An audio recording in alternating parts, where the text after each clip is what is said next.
Students, good evening to all. आज हमारा topic जो है वो होगा वॉइस। और वॉइस पढ़ने से पहले आपको हमारे चैनल को सब्सक्राइब करना होगा। और चैनल जो है वो DS इंग्लिश क्लासेस 25 इस चैनल को सब्सक्राइब करना है। और आप मुझे मोटिवेट करिए, आप हमारा वीडियो लेक्चर जो है वो आप देखें। आज की वॉइस क्लास होगी जिसमें आप एक्टिव और पैसिव पढ़ेंगे। देखते हैं सबसे पहले देखते हैं कि हम वॉइस कितने प्रकार के होते हैं।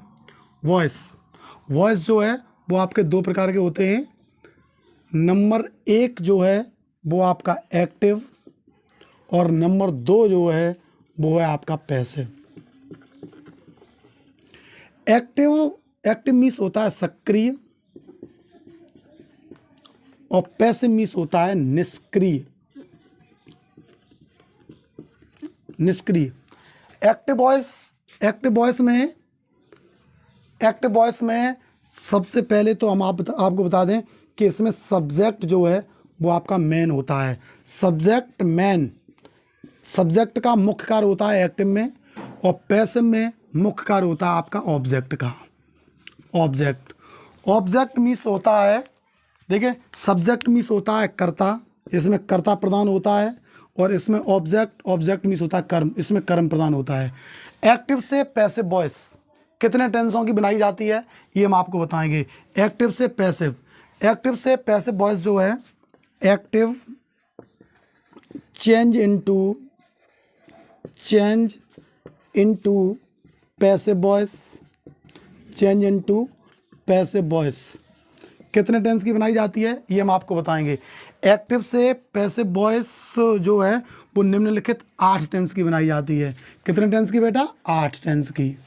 8 टेंस वो आपके कौन कौन से हैं वो हम आपके स्क्रीन पर लिख रहे हैं अभी। नंबर एक है आपका प्रेजेंट इंडेफिनेट।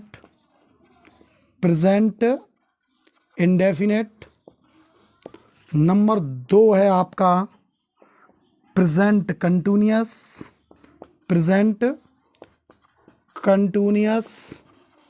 और नंबर 3 है आपका प्रेजेंट और perfect, PERFECT, present perfect. Present के 3, उसी प्रकार से 3 पास्ट के। Number 1 past indefinite, INDEFINITE, past indefinite. Number 2 past continuous. और नंबर 3 है आपका पास्ट परफेक्ट, PERFECT। आपके 8 टेंसेस की बनाई जाती है। अब present indefinite, present continuous, present perfect, और जिस प्रकार से प्रेजेंट के तीनों हैं उसी प्रकार से पास्ट इंडेफिनेट, पास्ट कंटिन्यूअस और पास्ट परफेक्ट। उसके बाद आता है आपका फ्यूचर में केवल 2, 3 इसके और 3 इसके 6 और 2 फ्यूचर के। फ्यूचर इंडेफिनेट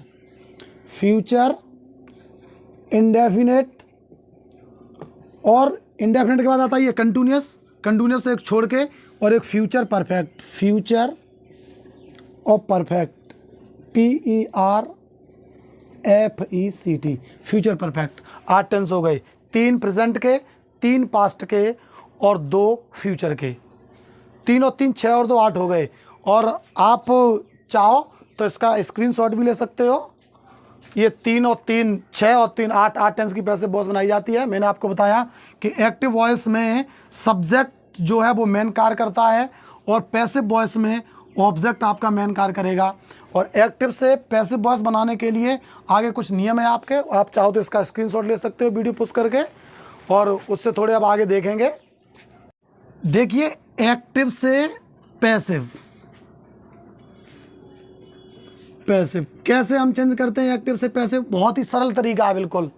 एक्टिव से पैसिव, एक्टिव वॉइस से हम पैसिव वॉइस में कैसे चेंज करेंगे, उसके लिए कुछ रूल हैं। आपको प्रोनाउन याद करने पड़ेंगे। प्रोनाउन कौन कौन से होते हैं ये हम आपको बताएंगे। देखिए, प्रोनाउन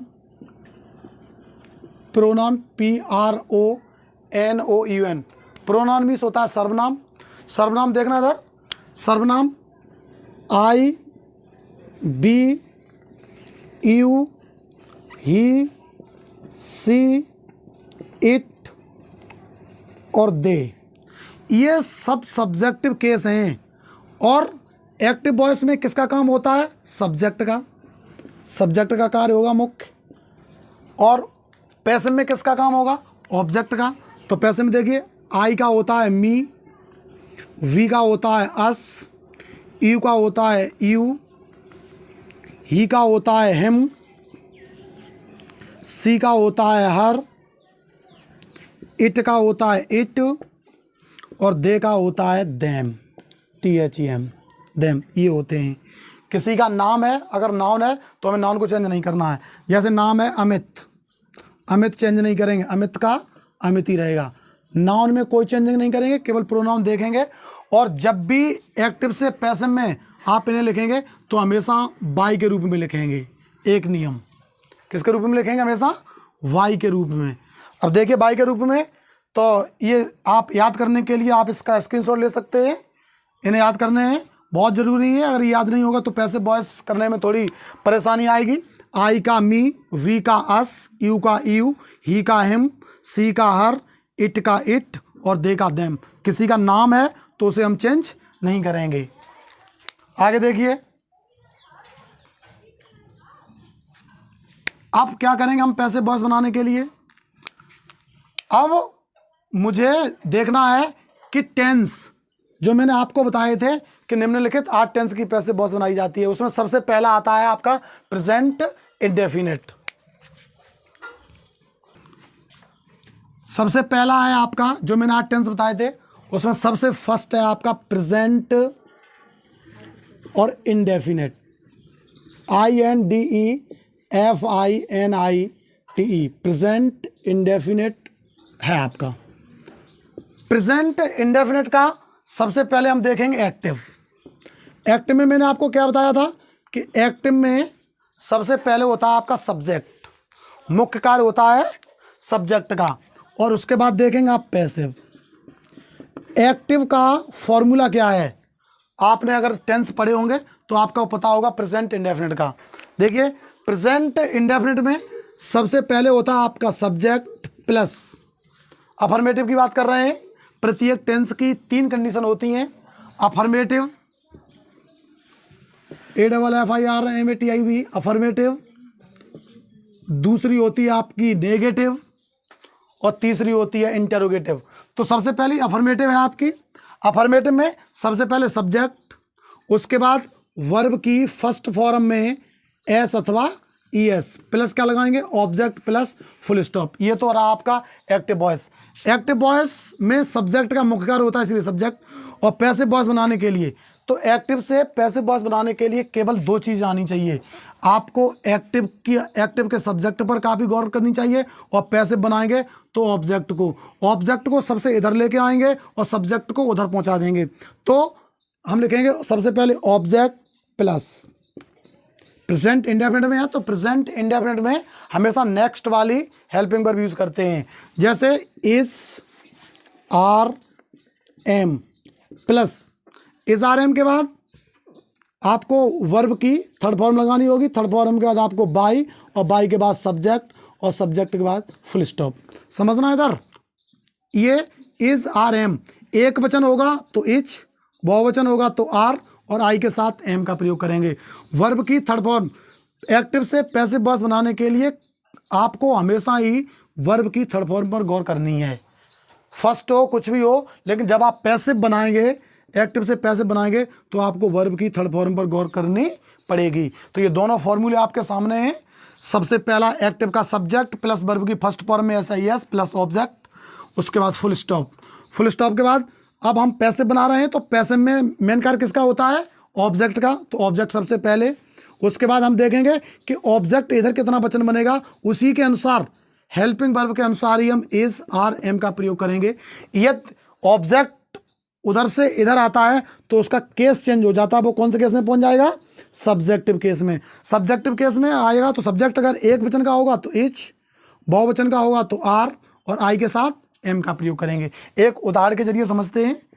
एग्जाम्पल देखिए, एक बिल्कुल क्लियर हो जाएगा। जैसे देखिए he plays PLAYS, he plays hockey HOCKE, full stop. He plays ये वर्ब की फर्स्ट फॉर्म में SIS है, ये आपका सबसे पहले सब्जेक्ट ऊपर हो गया, प्लस वर्ब की फर्स्ट फॉर्म, प्ले आपकी वर्ब की फर्स्ट फॉर्म है, उसमें SIS तो S जोड़ दी गई है और आपका ऑब्जेक्ट हॉकी लिख दिया गया है।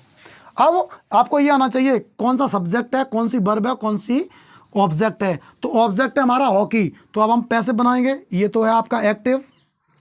अब हम बनाएंगे पैसिव, तो पैसिव वॉइस बनाने के लिए बिल्कुल सरल, देखिए आप सबसे पहले हम पैसिव बना रहे हैं। अब पैसिव में सबसे पहले किसको लिखेंगे, ऑब्जेक्ट को। ऑब्जेक्ट क्या है बेटा आपका, हॉकी, तो हॉकी को सबसे पहले HOCKE। इधर ही हमारा एक वचन था इसलिए प्लेस, इधर हमारा हॉकी एक वचन है, तो हॉकी के अनुसार क्या लगाएंगे हम, एच लगा दी। अब न आर लगाएंगे न एम लगाएंगे, उस फॉर्मूले से गौर करें, सूत्र से, इज आर। अब आर और एम का काम खत्म। अब नंबर आया वर्ब का। वर्ब क्या है, प्लेस है, लेकिन वर्ब की थर्ड फॉर्म लगाएंगे PLAYED, प्लेड। आपको वर्ब की थर्ड फॉर्म आनी चाहिए। प्लेड के बाद लगाएंगे हम बेटा बाई, और बाई के बाद लिखेंगे आपका सब्जेक्ट। सब्जेक्ट क्या है इधर, ही को इधर लिखेंगे। हमने आपको आगे बताया था ही का क्या हो जाता है, HIM, HIM। ये आपका पैसिव बिल्कुल सरल तरीके से बन के तैयार है। प्रेजेंट इंडेफिनिट टेंस के हम आगे जो हैं वो टेंस और करवाएंगे, और इस वीडियो में इतना काफ़ी। आप दूसरी क्लास में देखेंगे इससे आगे नेगेटिव है, इंटेरोगेटिव है। आज के लिए कॉपी काफ़ी है। और अगर वीडियो अच्छी लगी हो तो इसे लाइक करें, सब्सक्राइब करें चैनल को, हमारे DS इंग्लिश क्लासेस 25 को। और अगर वीडियो अच्छी लगी हो तो इसे शेयर कर दें। आपका एक मोटिवेट, आपकी एक हेल्प, आपका एक कमेंट मुझे बहुत ही ऊंचा पहुंचाएगा।